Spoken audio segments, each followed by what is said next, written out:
YT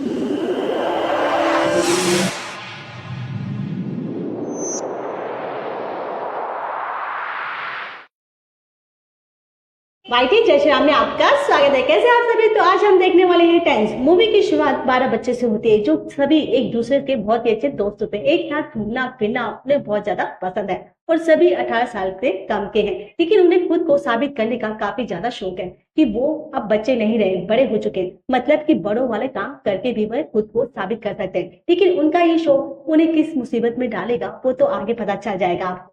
तब हम उन दोस्तों में मीना नाम की एक लड़की को कहती है, दोस्तों कि क्या तुम्हें पता है मेरे ना गांव में कहानी है जो बहुत ही मशहूर है। वहाँ के लोगों का मानना है कि गांव में एक कुआं है जो कि भूतिया कुआं कहलाता है। वहां जो भी जाता है ना कुएं के अंदर, वो का भूत उन्हें अपने अंदर घसीट लेता है। उसके बाद उनका क्या होता है आज तक किसी को पता नहीं चला।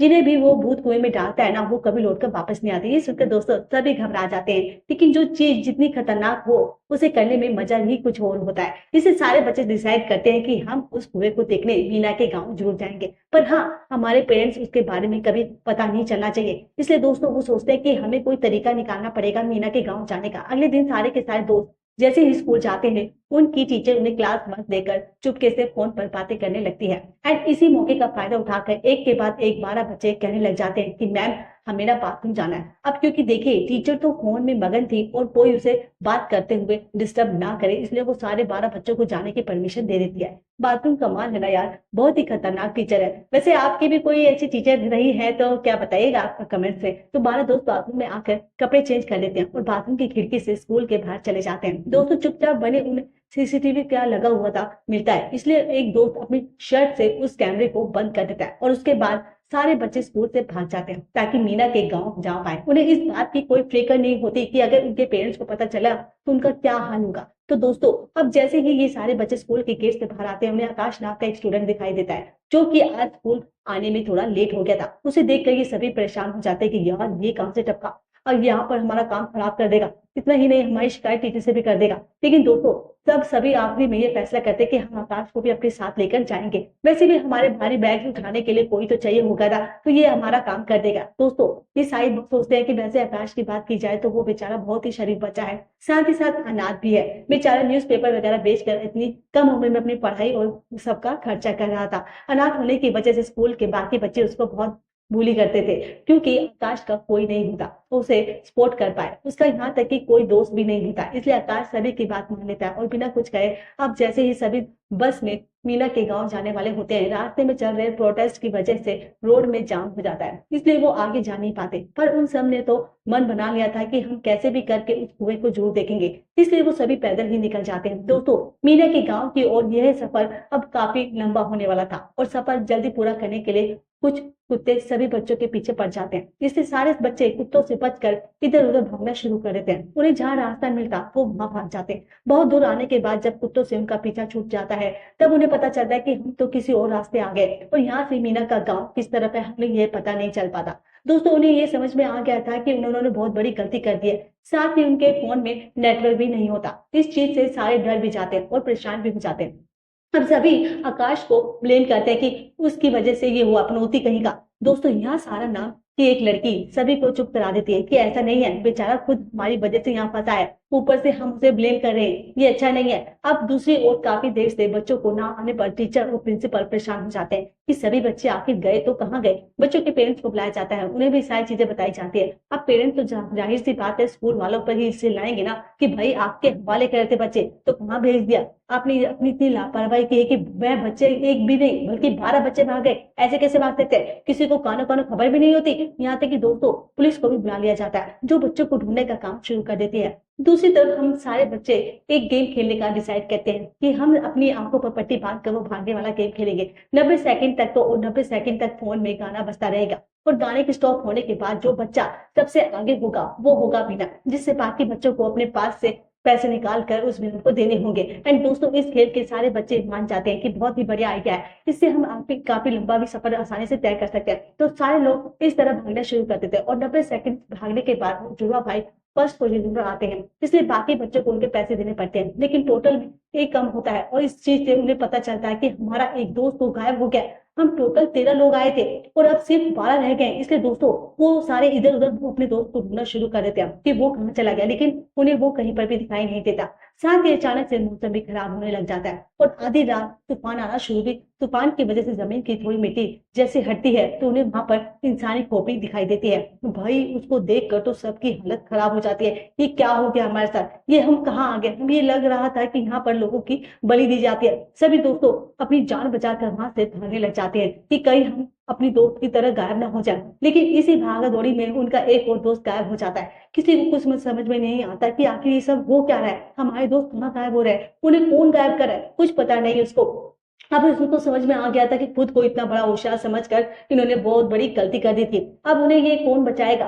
तो वो भवानी जाने यहाँ पर सारे बच्चे बहुत परेशान हो जाते हैं कि दोस्तों तभी उन्हें भाग्य से एक आदमी दिखाई देता है। सभी तुरंत उसके पास जाते हैं, कहते हैं कि अंकल अंकल प्लीज हमें बचा लो, हम यहाँ पर फंस चुके हैं और हमारे दो दोस्त भी गायब हो गए, पता नहीं कहाँ है। लेकिन वो आदमी वो तो दोस्तों अपनी ही धुन में मस्त था। उसे बच्चों की कोई बात सभी ही समझ में नहीं आती। उसे लगता है कि ये बच्चे कोई प्रैंक कर रहे हैं। बच्चे फिर उस आदमी से कहते हैं कि अरे अंकल आप चुप क्यों हो, आपको यहाँ से बाहर जाने का रास्ता पता है तो क्या हमें बता दीजिए, आप कब से यहाँ पर रहते हो। जिस पर दोस्तों वो आदमी पता है क्या कहता है, बेटो जिस दिन मैं मर गया था ना उसी दिन से मैं यहाँ पर रह रहा हूँ। फिर क्या दोस्तों सारे बच्चों की हवा निकल जाती है और भागने लग जाते हैं। इसका मतलब ये इंसान नहीं बल्कि आत्मा है। और सारे बच्चे डर के मारे वहां से भागने लग जाते हैं। दरअसल दोस्तों वो आदमी ना थोड़ी कम अकल का था। एक्चुअली जिस दिन उसकी पत्नी मरी थी ना उस दिन से वो सदमे है। उसका मानना है कि मेरी पत्नी के मरने के बाद मेरी आत्मा तो मर गई पर शरीर जिंदा है। इसलिए उसने बच्चों से कह दिया कि मेरे मरने के बाद से ही यहाँ पर रह रहा हूँ। मतलब कि वो असली में कोई आत्मा नहीं था, पर बच्चे तो समझ बैठे कि आत्मा है तो उसको हमको खा जाएगी। पर सर भागते भागते बच्चे काफी ज्यादा थक चुके थे, इसलिए सभी एक जगह पर रुककर थोड़ा पानी वगैरह पीते हैं।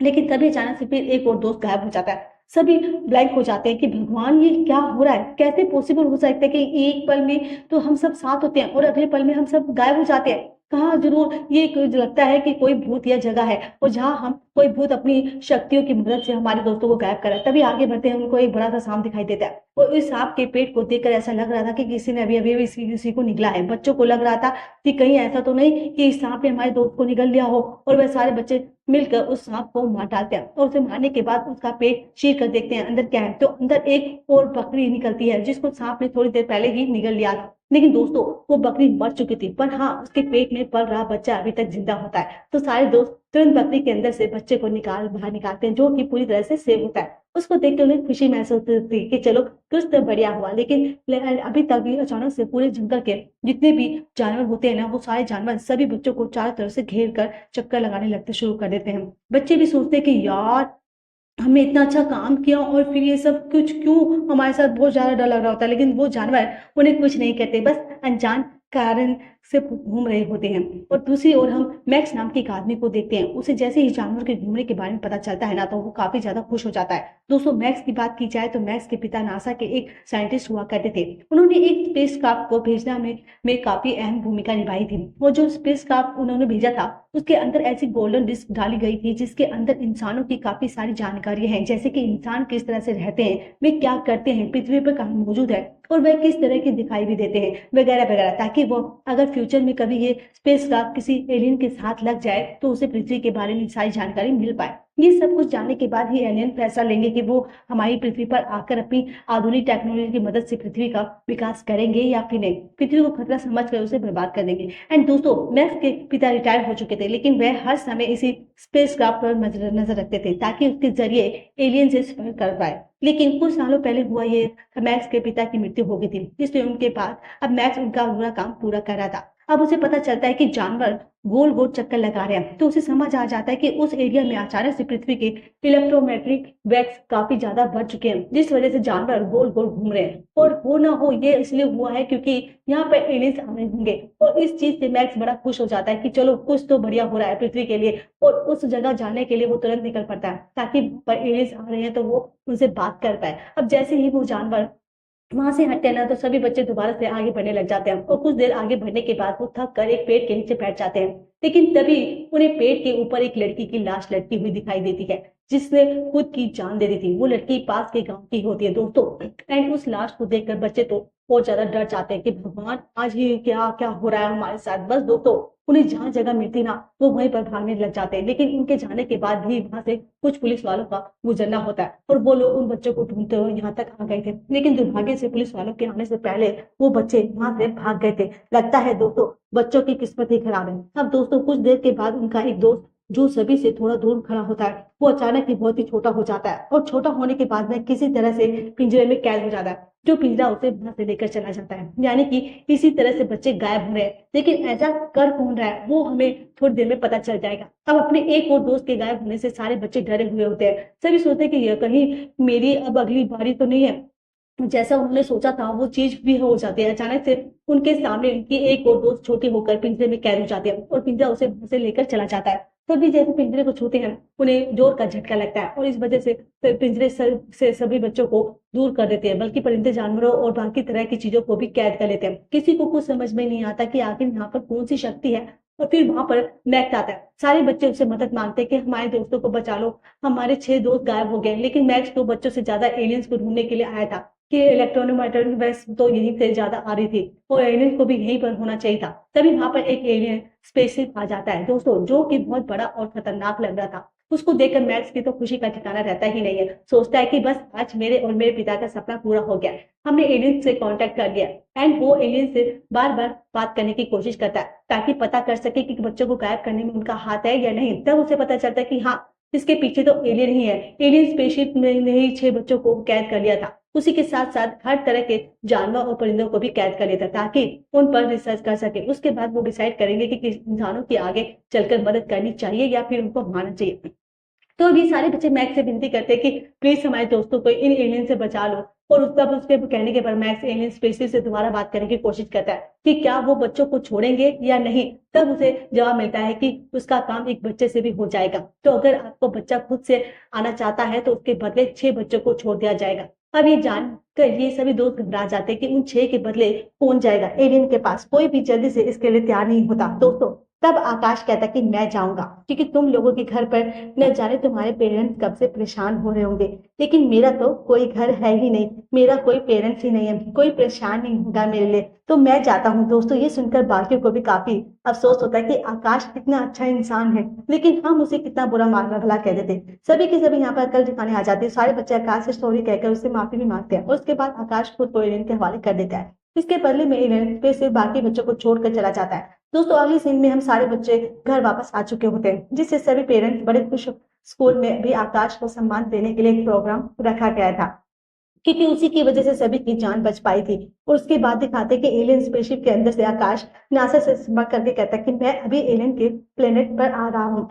उम्मीद है कि हमारे बारे में जानने के बाद वे हमारी मदद करने के लिए तैयार हो जाएंगे, ताकि इससे पृथ्वी और ज्यादा एडवांस हो पाए। जो भी बात होगी मैं आप तक उसको अपडेट देता रहूंगा। इसी के साथ दोस्तों ये सीन यहाँ पर खत्म हो जाता है। बताओ आकाश कहाँ चला गया।